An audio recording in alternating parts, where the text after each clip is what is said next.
Kamu mencuri hatiku hingga resah hatiku tak menentu, tapi kamu selalu menolakku setiap saat ku dekati dirimu. Ternyata kamu sudah pacaran dengan yang lain.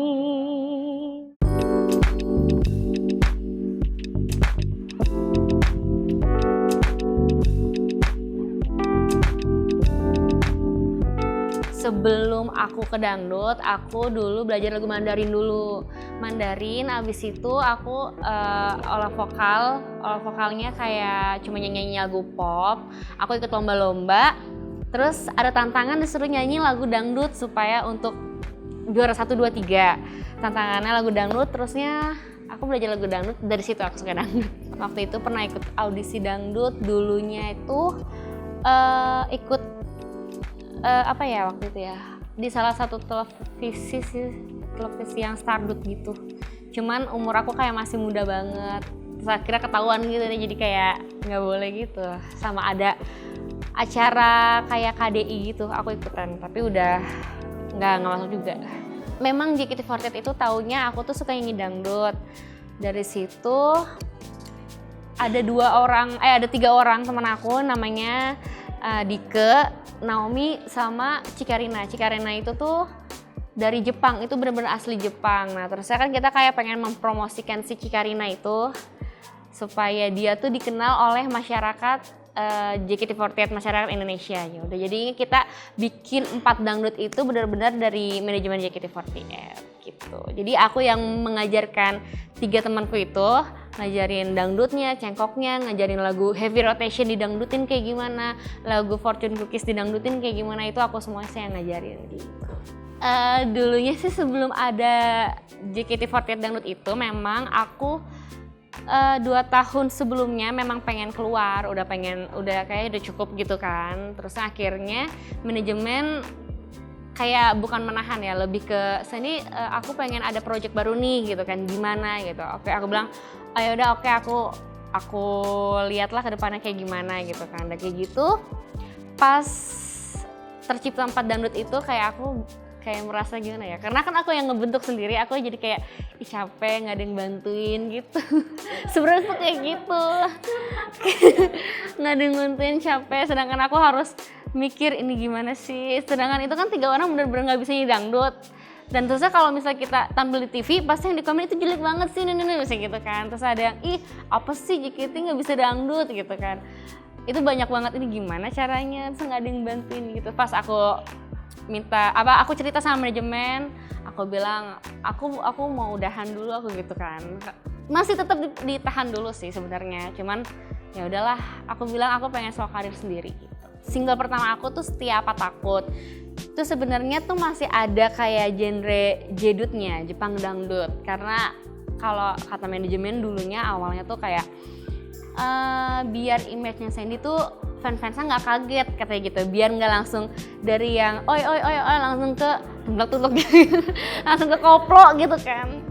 Malah kan ada yang kayak gini, Kak Sandy kok mau sih jadi penyanyi dangdut gitu. Kalau ada yang belum ngerti, dulunya tuh aku emang suka dangdut, ada yang kayak negatif aja pikirannya gitu. Jadi aku memang ada single terbaru waktu itu yang pas pertama kali Setia Apa Takut itu masih ada Jepang-Jepangnya dikit sih, dari kostumnya juga ada Jepang-Jepangnya dikit. Biar audiensnya itu ngikutin akunya juga nggak terlepas dari dulunya. Aku juga nggak mau ngelupain sih kalau aku tuh dulunya JKT, sebenarnya gitu sih, pelan-pelan aja. Kalau single yang kedua itu lebih ke slow banget, lebih ke penghayatan dangdut banget.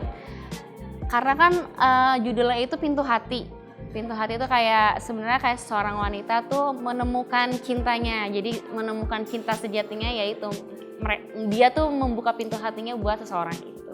Sebenarnya lagunya lebih ke apa ya, nggak terlalu sedih sih, lebih ke menerima sesosok pria di hatinya dia gitu, kayak slow gitu. Kalau album mungkin doain aja, tapi kalau single insya Allah tahun ini. Pengen sih sama manajemen juga pengen tahun ini, cuman kalau album belum dulu deh kayaknya. Maksudnya pengen sih album, cuman kayaknya masih ya single ketiga aja belum gitu. Sebenarnya kalau single ketiga itu masih kayak ngobrol-ngobrol, jadi kayak pilih pilih lagu yang tepatnya gitu belum ketemu sih sebenarnya Kak. Jadi lebih ke ya masih pilih-pilih gitu. Jadi insya Allah doain aja supaya tahun ini bisa single ketiga. Ada yang nanya, kamu tuh apa ya, ada goyangan nggak sih ciri khasnya gitu? Aku bilang nggak ada sih. Jadi kalau misalnya aku di panggung tuh ya karakter aku aja gitu. Jadi nggak punya goyangan. Industri musik dangdut sekarang tuh bener-bener keren karena beda banget dari yang dulu. Biasanya kan kalau orang tuh yang nggak kenal dangdut kadang-kadang pikirannya suka seronok atau apa gitu. Tapi sekarang dangdut itu bener-bener keren buat aku karena yang pertama sekarang tuh udah modis juga, baju-bajunya, pakaiannya juga, lagu-lagunya juga udah keren-keren. Terusnya apalagi ya, dan genrenya kan sekarang kalau dangdut tuh nggak cuman kayak koplo-koplo doang, tapi bisa diapa-apain gitu. Dan menurut aku itu keren banget sih sekarang. Sebelum aku JKT, kayak di panggung-panggung gitu, suka kan pernah nyanyi tuh di panggung-panggung kayak kawinan kayak gitu. Aku pernah kayak nyumbang lagu, cuman ada yang tidak mengenakan gitu. Kayak orang mau sawer tapi dia sambil mabok gitu Kak, kayak gitu. Untungnya suami aku itu tuh emang bekerja di dunia entertain juga, jadi aku sama dia sama-sama ngerti gitu. Dan juga suami aku mantan aku waktu SMA dulunya, jadi udah ngerti dari dulu gitu. Dan terusnya dipertemukan lagi setelah aku lulus dari JKT48. Kalau omongan ditunda sih aku lebih ke apa ya, kalau misalnya dikasih alhamdulillah, kalau belum dikasih ya udah berarti kita mungkin belum rezekinya gitu. Cuman kalau buat akhir-akhir ini aku kan karena ada kontrak ke luar negeri nanti, makanya aku lebih ditunda dulu. Bukan ditunda ya, lebih ke karena udah taken kontrak gitu, jadinya nanti dulu deh gitu. Tipe suami aku tuh nggak romantis yang kayak kasih bunga gitu. Terusnya kalau misalnya ngelamar aku pun juga kayak aku pengen ngelamar kamu gitu kan, nggak pernah kayak gitu Kak. Jadi kayak tiba-tiba ngobrol, aku bilang ini kan udah pacaran udah lumayan gitu kan. Kata dia gini, ya udah ntar nikahnya Agustus aja, karena kan ulang tahun di Agustus, ulang tahun aku Agustus gitu. Kayak tanggal segini ya, hah? Kayak gitu doang, kayak ngungkapinnya kayak gitu doang. Tanggal 3 nih bagus gitu. Tadinya mau tanggal 12, karena tanggal 12 itu nggak salah kemarin tuh Idul Adha deh. Jadinya aku ubah tanggal gitu. Lebih ke romantisnya apa ya? Nggak sih Kak, paling dia kalau misalnya ngajakin aku senengnya tuh kayak ke Bandung makan-makan di yang suasananya dingin gitu doang sih. Menurut aku romantis sih. Tapi nggak itu banget, nggak romantis banget gitu. Impian aku semoga karir aku awet sampai tua kalau bisa gitu, sampai bener-bener kayak Umi Elvi ya kan, suaranya masih melengking gitu kan, kayak Bunda Rita Sugiarto. Terus aku juga seneng banget sama dangdut dan pengen mengasah aku di bidang film sih sebenarnya gitu. Cuman kayak mungkin belum mencoba, jadi ya mungkin belum ada jalannya gitu. Milih duet sama siapa? Aku boleh 2 nggak pilihannya?